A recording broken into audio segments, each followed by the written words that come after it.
Let me see if I've got this right. So it is not the leaks, it's what leaked. But wait a minute. During the campaign, wasn't it just the opposite? Not what leaked, but who was behind the leak.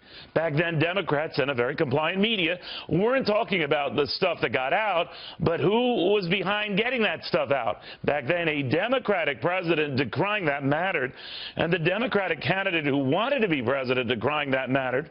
Right now, a Republican president decrying the same thing, well, that does not matter. That doesn't make Republicans saints. But let's just say it proves Democrats can't say they're not sinners.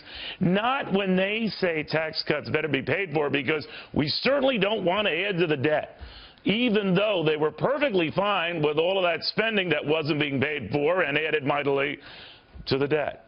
Now they want to get to the bottom of these revelations concerning a former national security advisor who's Republican.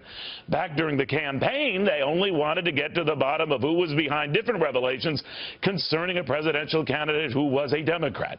Back then, Democrats said what was revealed about other Democrats was really much ado about nothing. Now what's being revealed about Republicans, oh, now that is something.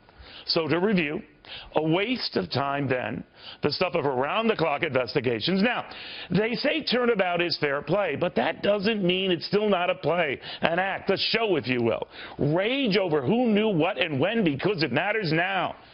Not so much when it concerned Hillary Clinton and electing her president was all that mattered then. You know, you really can't have it both ways.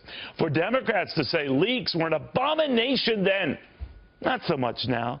It's true it works for Republicans in reverse, too, who don't much like the shoe being on their foot. Save the media, who just prefer kicking only one party with that shoe in the ass.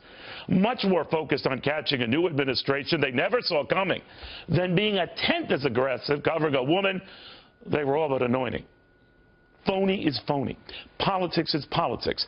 Fake rage is fake rage. Faker, it seems, than fake news.